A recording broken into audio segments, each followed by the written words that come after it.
The village of ODUMA stood in deep silence. Everyone had gathered by the pillars at the sound of the priest's gong.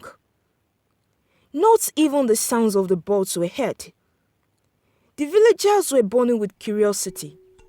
Everyone wanted to know the reason why the rain had refused to fall for a long time. The priest, who was the mouthpiece of the ancestors, stood in front of everyone holding his staff.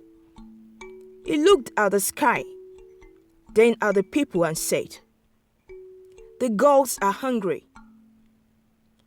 The rain had refused to fall as a punishment.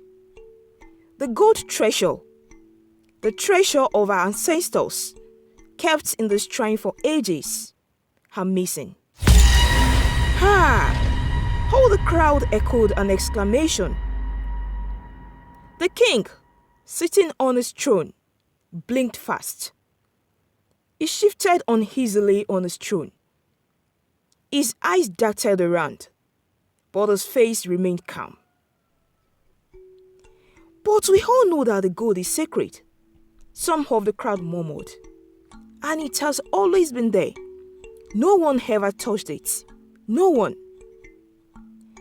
The priest raised his staff and continued. "A warning to all.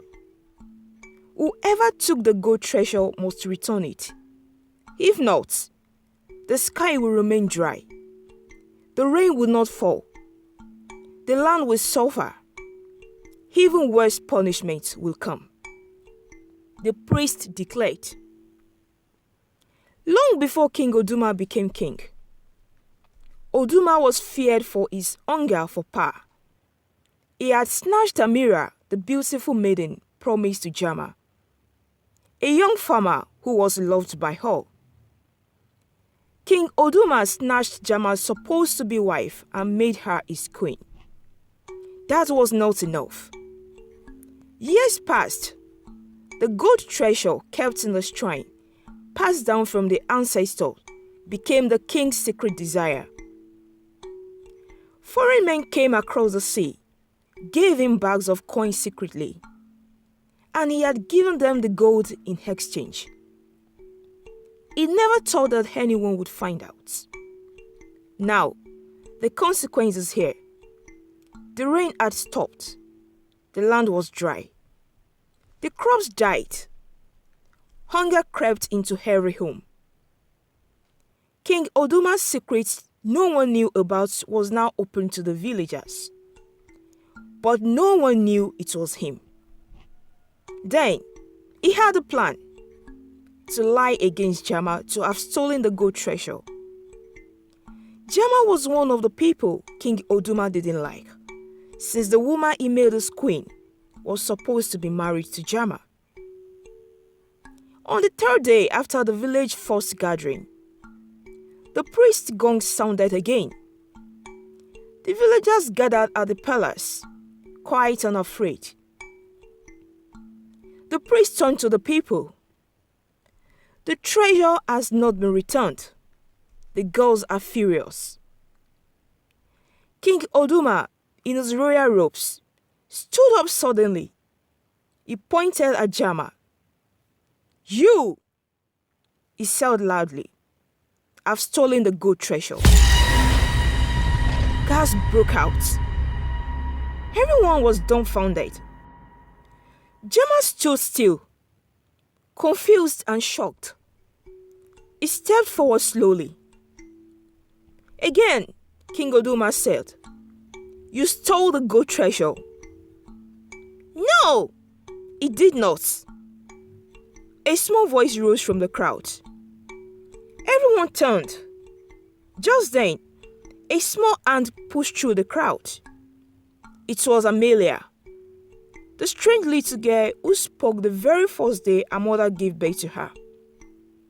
Her mother tried to pull her back, but Amelia hastened boldly to the front. "It was you, King ODUMA," Amelia said, pointing a tiny finger at the king. The crowd froze. "You took the treasure," she said. "You sold it. You caused the rain to stop. You lied about JAMA. The ancestors told me. Everyone stared in shock. The king's eye turned red. He grabbed his sword. You dare speak to a king like that? He charged towards her.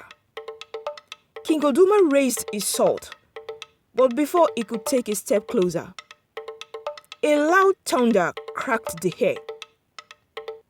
A bolt of lightning struck the king and threw him to the ground. He screamed once, then he was still. The villagers scattered. Mothers grabbed their children. Men hid behind trees. Some fell to their knees. Everyone took to their heels. Late at night, the entire village was quiet with everyone indoor. For the first time in so many years, rain fell on the land of UDUMA.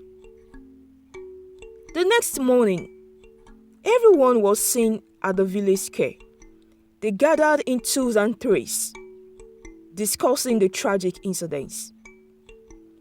Amelia was seated beside her mother. All eyes were on her as everyone went to acknowledge her. Her gift had saved the entire village. Majority were happy about the demise of the wicked king. After some time, the priest announced that the ancestors had chosen JAMA the farmer to be the next king. The entire village jubilated because JAMA was loved by all. In a while, Amelia grew and became the village priestess.